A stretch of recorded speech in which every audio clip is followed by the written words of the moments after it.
Allez hop.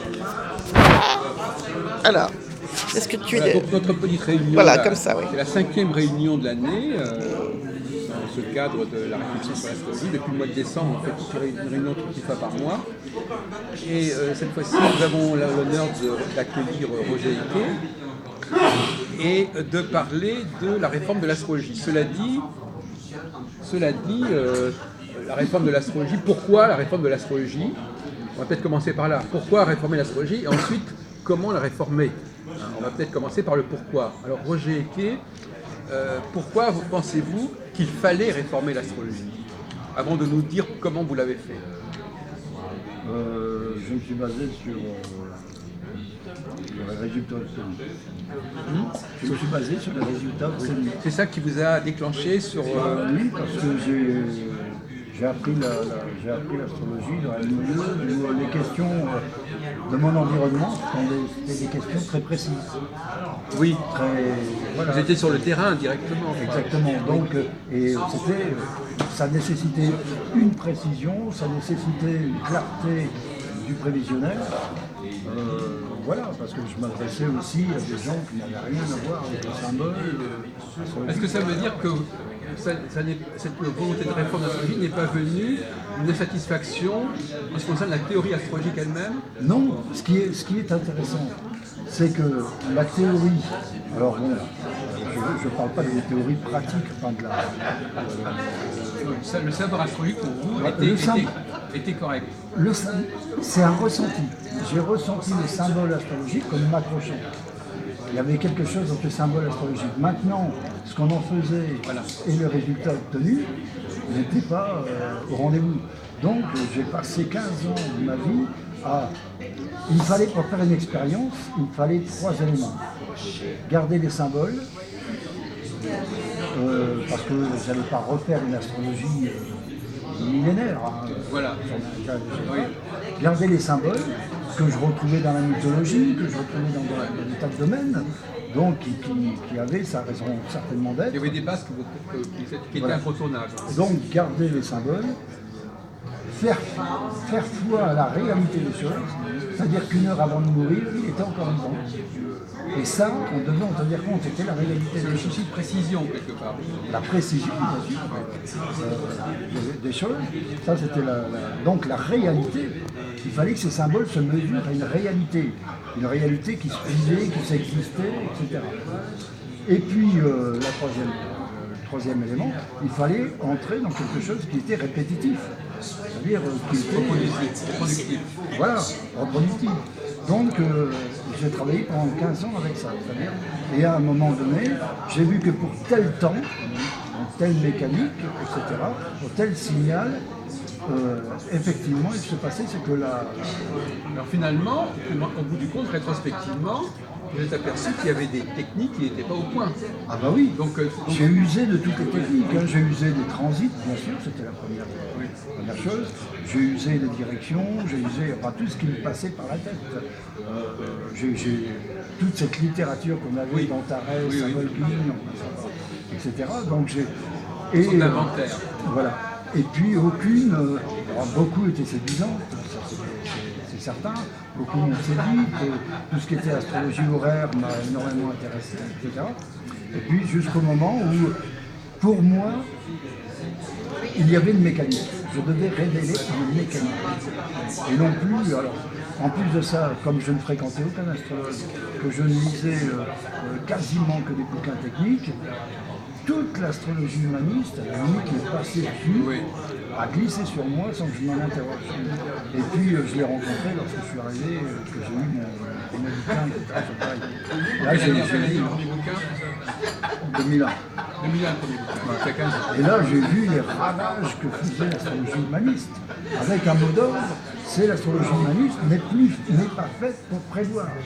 C'est-à-dire que tout mon travail... Il y avait une sorte de renonciation à prévoir chez les Voilà, astrologues. mais pas une renonciation gratuite. C'est parce qu'ils ne parvenaient pas, avec cette donnée-là, ils ne parvenaient pas à des résultats probants, sinon on serait déjà à l'Académie des sciences, et non pas à la chaire de sociologie, mais en chaire d'anthropologie.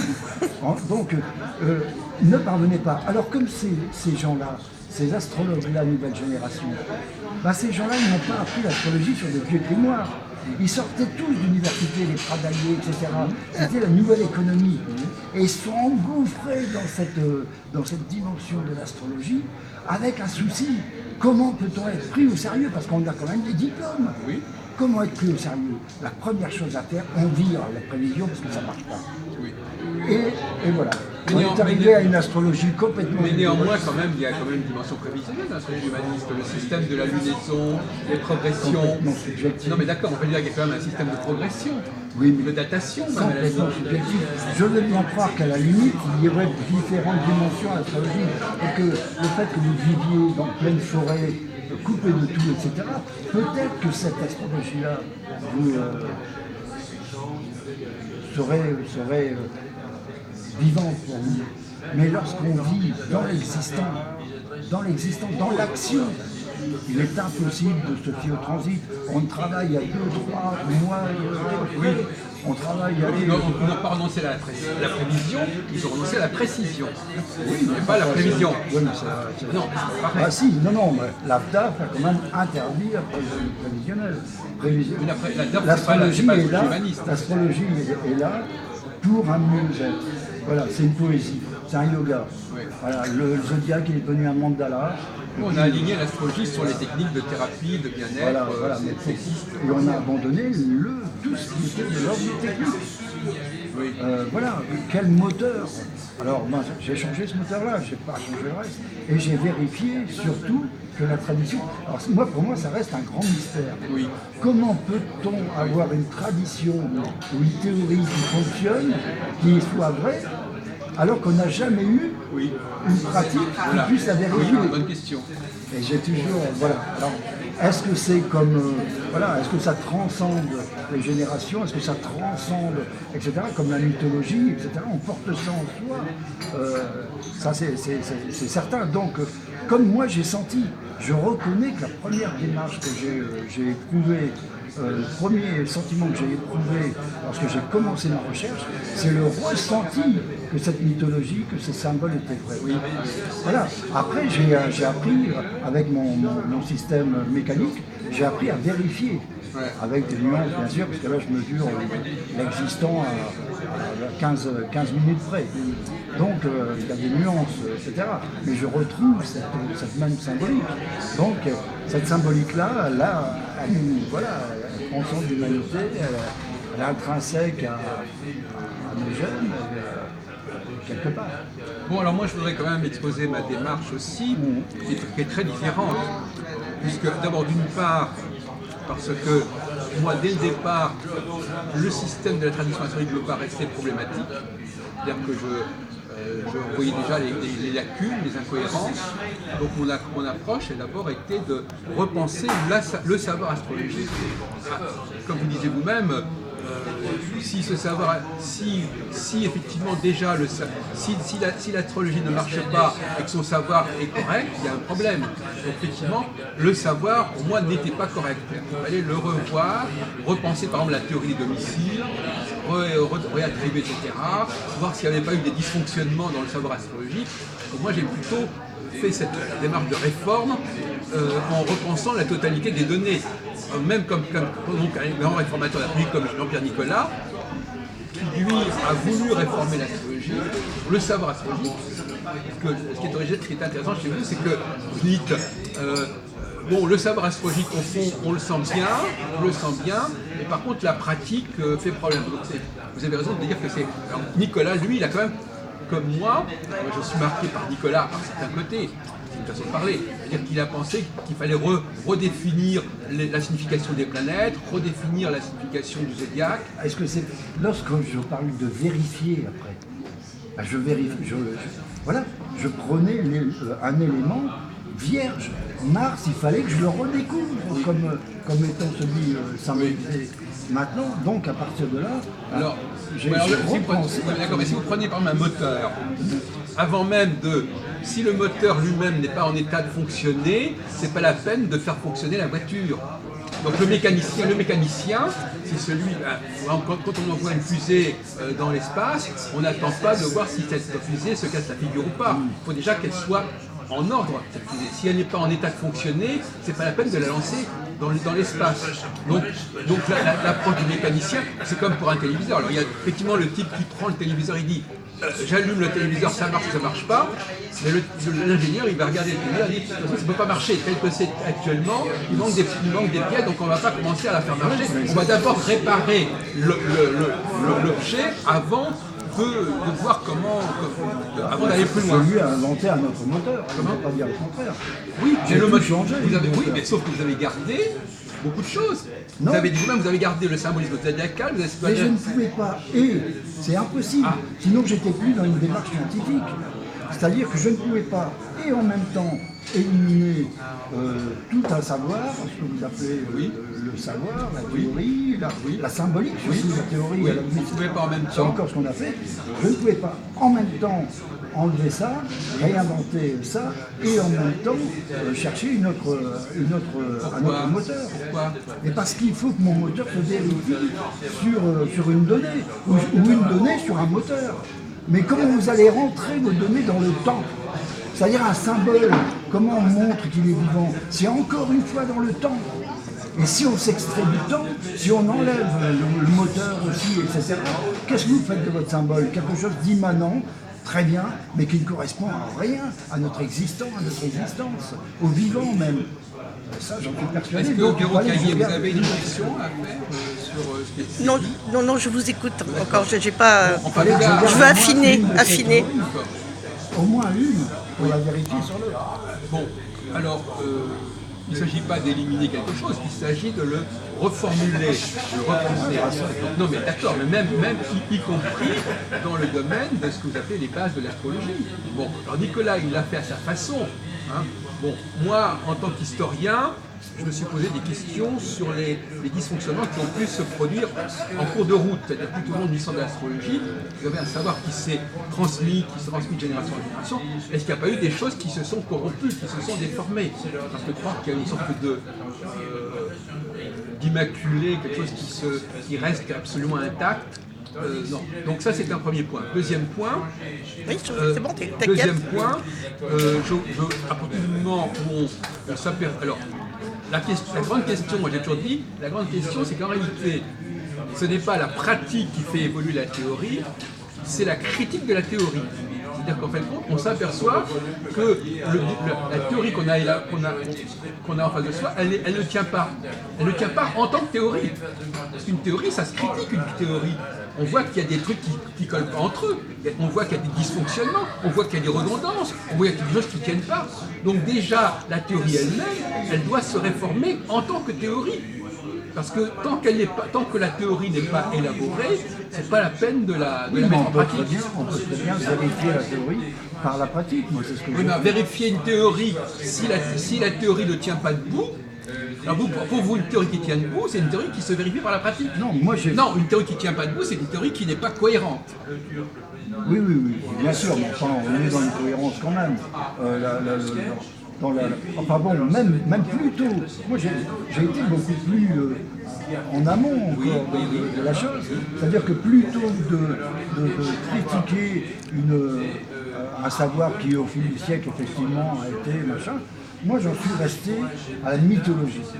C'est un schéma très simple. Et alors la mythologie, est-ce que ça inclut Neptune et Pluton, la mythologie qui était inconnue jusqu'au 19e siècle? Bien sûr. Non mais alors comment encore une fois, c'est un grand mystère.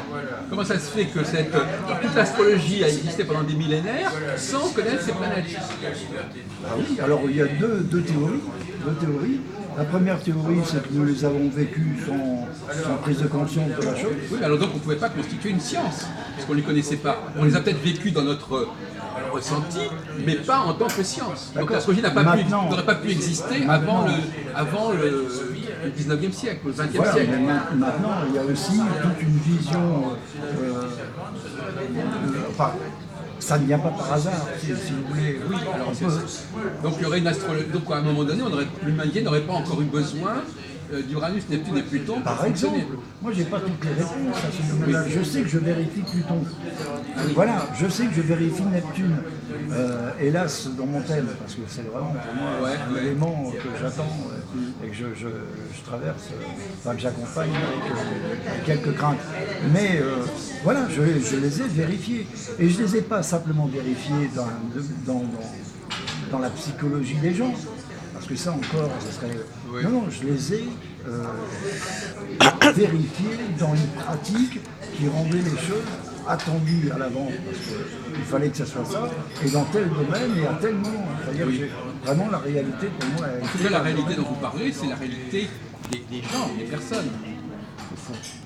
C'est-à-dire que Oui, c'est psychologique. Oui, C'est-à-dire on va dire un que c'est mariage, une. c'est un Oui, d'accord. Oui, un mariage, c'est. Oui, c'est vrai que ça, c'était la grande mode dans les années 30. Oui, mais On rectifie, d'ailleurs, même dans les années 30, on rectifie l'heure de naissance à partir justement d'un certain nombre d'événements. Je ne sais pas si vous faites de la rectification d'heure de naissance. Ouais, je fais un petit peu, lorsque c'est nécessaire. En tout cas, votre astrologie, on va passer à la deuxième phase tout à l'heure, qui est les solutions proposées, c'est un autre problème, mais dans l'immédiat, effectivement, la question c'est, par exemple, que j'ai posée récemment, d'ailleurs Catherine Aubier m'a confirmé que ça l'intéressait, à savoir, par exemple, est-ce que le Soleil et la Lune, par exemple, ce sont des planètes au même titre que Jupiter ou Mars, par exemple? Oui, alors bon, il y a une différence. Est-ce qu'il n'y a pas deux catégories d'astres? Il y a une différence. C'est-à-dire qu'en ACB, Alors précisez l'ACB, l'ACB, l'astrochronobiologie, on ne parle plus de planètes ou d'astres au-dessus de nous, on parle d'éléments planétaires ou de fonctions planétaires. Donc là, quand je parle de la Lune, c'est pas du tout la Lune qui est en l'air au-dessus de moi. Quand je parle du Soleil, c'est la même chose. Il y a une énergie lunaire, une énergie solaire ou une fonction lunaire. Et en plus de ça, en ACB, c'est l'ensemble qui évolue dans le même pas. Oui. Mais c'est exactement comme si je fais un pas, c'est mon ensemble, avec toutes mes fonctions. Mais ça c'est le problème c'est le système que vous avez, là on n'en est pas encore là, c'est la question de comment fonctionnent les Mais directions sinon, générales. les fonctions planétaires Soleil-Lune sont pour moi aussi importantes. Oui, mais par exemple, quand on dit que quelqu'un est né sous tel signe, par exemple, ça veut dire que le Soleil est dans ce signe-là, par exemple. Donc là, le Soleil n'a pas une fonction solaire, il désigne un signe. Donc il y a des planètes, ou la Lune même. Il n'est pas lui-même une valeur solaire ou une valeur lunaire, il désigne une valeur qui est la valeur du signe. Il dit, voilà, le Soleil est à tel endroit, donc la valeur Bélier ou la valeur Gémeaux va sortir. Donc ce sont des facteurs qui n'ont pas... Alors que par exemple, une planète, elle a sa propre signification. Le Soleil aussi. Non, puisque quand il désigne le Bélier, il désigne le Bélier. Il ne désigne pas une dimension solaire, il désigne... Regarde.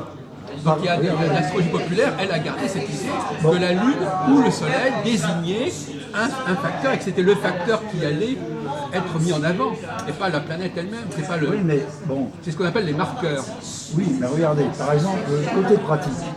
Parce que j'ai pas toutes les réponses, mais par contre, les réponses que j'ai, elles sont d'une praticité dingue.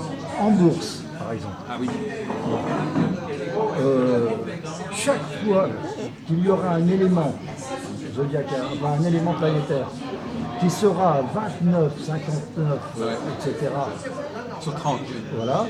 Alors que le Soleil, pour mes graphes mathématiques, moi que j'utilise en ACB mondial, on touche le Soleil à 0, 0, 0 degrés.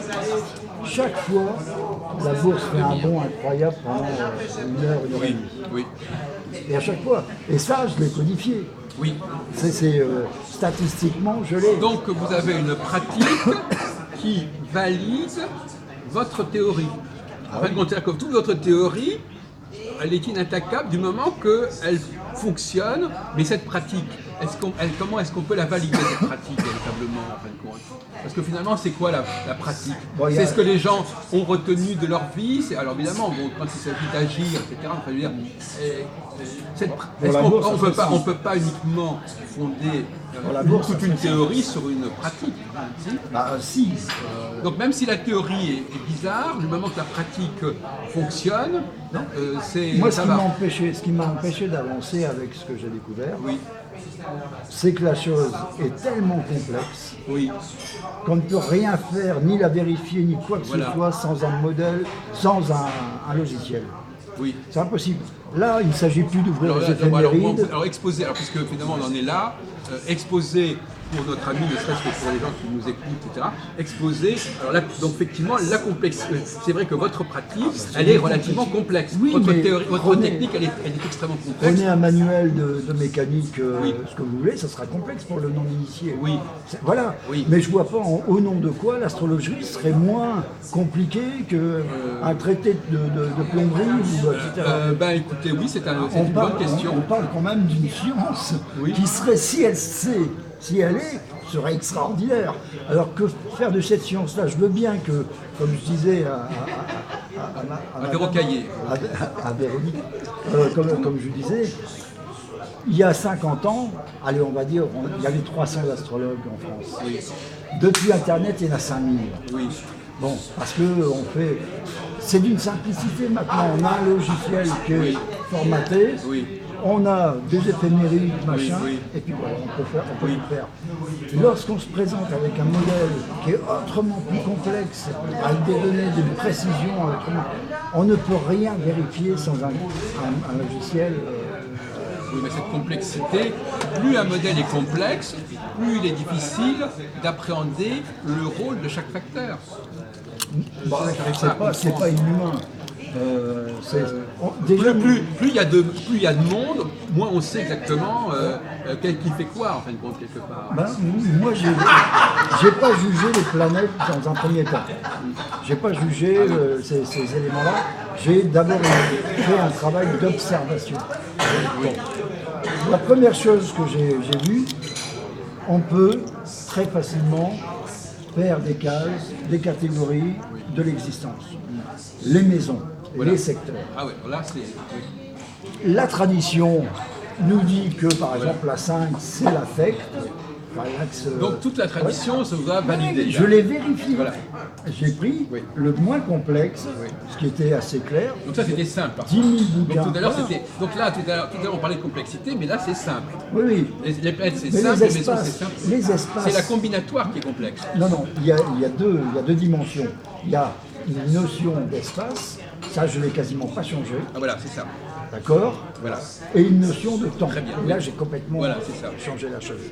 Mais pour moi l'astrologie c'était d'abord une science du temps. Pour les gens qui ne connaissent pas votre démarche, vous n'utilisez pas les transits des planètes, vous utilisez un système de direction, ou on peut appeler ça, ou de progression. C'est-à-dire Oui, qu'on mais fait- déjà- on fait avancer les éléments du thème natal. Le thème natal est la base, et Voilà.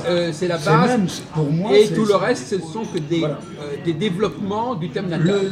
Donc il a une position qui, Roger Eke a une position qui fait que on n'a pas à intégrer les planètes qui passent dans le ciel, il faut uniquement faire avancer les planètes qui sont dans le thème. Ce qui était d'ailleurs la position des astrologues des années 30. hein. On revient aux années 30, quand on n'avait pas d'éphéméride et quand on travaillait essentiellement sur les directions. Voilà. Mais pour moi le ciel ne nous aura concerné qu'une fraction de seconde. Voilà, c'est ça. C'est-à-dire Tout que le reste ne le fait temps que... d'imprimer en chaque, Voilà, c'est ça. en soi, au plus profond de soi, une sorte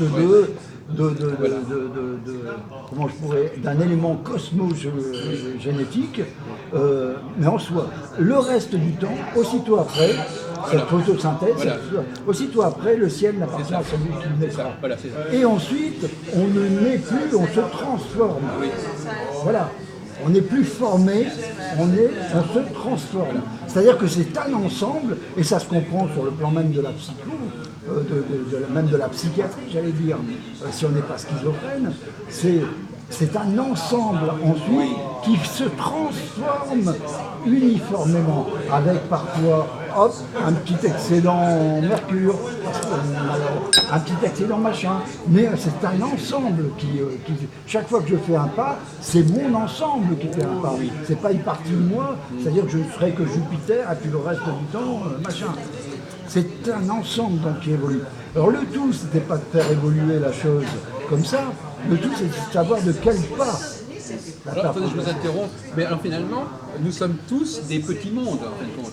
C'est-à-dire qu'en fin de compte, nous sommes le centre de cet instant, mais nous sommes aussi une sorte de centre du monde. Ah bah, parce si que on regarde les maisons, tout ça, ça nous parle de ce qui se passe autour de nous. Donc finalement, c'est une astrologie d'individus. On est ce que Hubert Reeves appelait une poussière d'étoile, c'est-à-dire qu'on est un minuscule, on est un temps de l'espace pour un temps, on est un espace pour un temps déterminé. Avec les tensions qu'avaient, même physiquement même, les planètes entre elles à ce moment-là. Oui. Voilà. Donc on est cette tension, on est cet espace qui a duré une fraction de seconde, le temps d'exister. Et ensuite, on se transforme. Il y a une imprégnation à ce moment-là, c'est ça. Ah, complètement. C'est ça. Donc on est constitué d'un monde ou Une sorte de Big Bang individuel au moment de la naissance. Exactement. Oui. Et ensuite on se transforme donc. Mais après c'est le jeu des horloges. C'est-à-dire qu'une horloge, vous allez voir une aiguille des minutes, une aiguille de l'heure. Il y a des engrenages qui se... Voilà, mais pour mesurer un même temps. Oui. Mais avec des approches différentes. Alors là, ça a été la même chose. J'avais vu quand j'avais même eu un échange de lettres avec André Barbeau à ce moment-là. Ah oui. Et il m'avait posé une question par lettre, et après ça a tout développé. Parce qu'au début, je n'avais utilisé qu'un moteur, Quelle était la question que vous avez posée? Parce que le premier moteur que j'avais trouvé, c'était ce que j'appelle le TSV, le temps sidéral vécu, Oui. et il évoluait de 24 degrés par an. Ça faisait 360 degrés en 15 ans.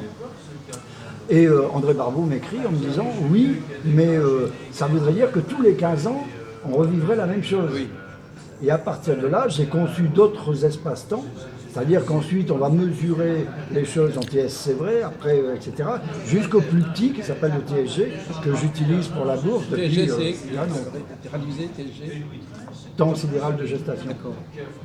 Et donc voilà, je me retrouve avec une horloge biologiste, cosmobiologique, Oui. avec trois mesures d'un temps, et avec la réalité devant moi. Et j'existe. Et c'est assez... Alors qu'est-ce qu'on peut prévoir ou ne pas prévoir en astrologie à votre avis?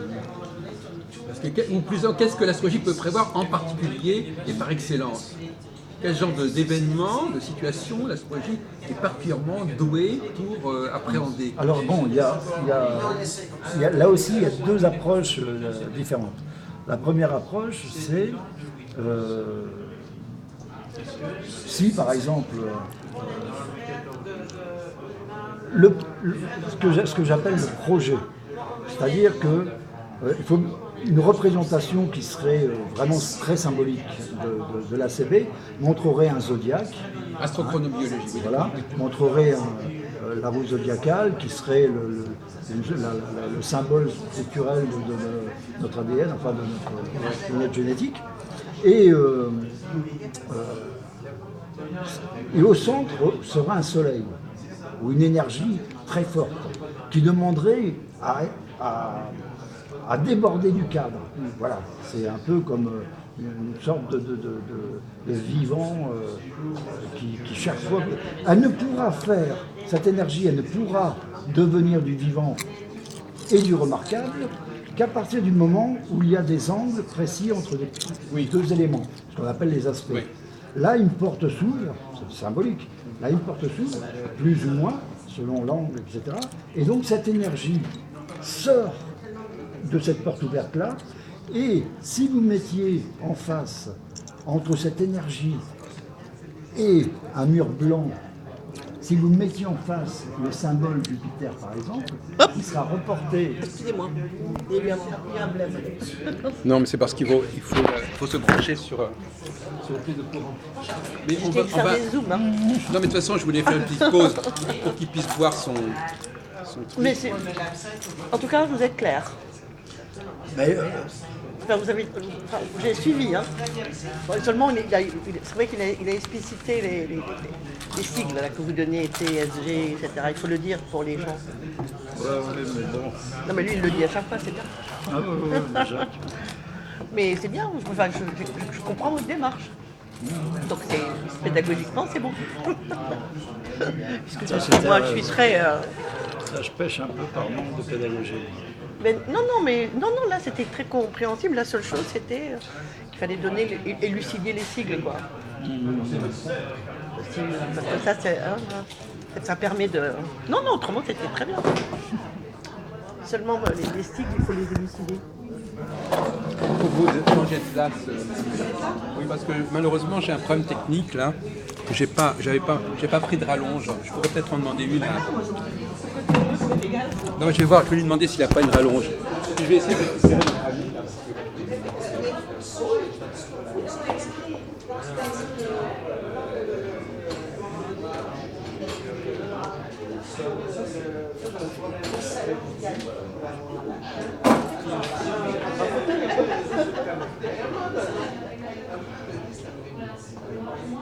Et donc vous avez mis tout ça par écrit?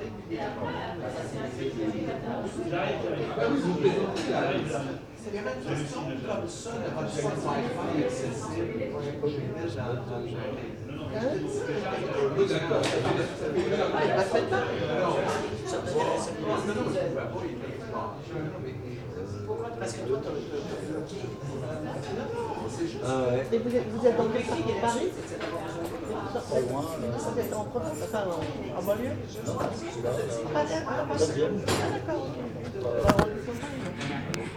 ok.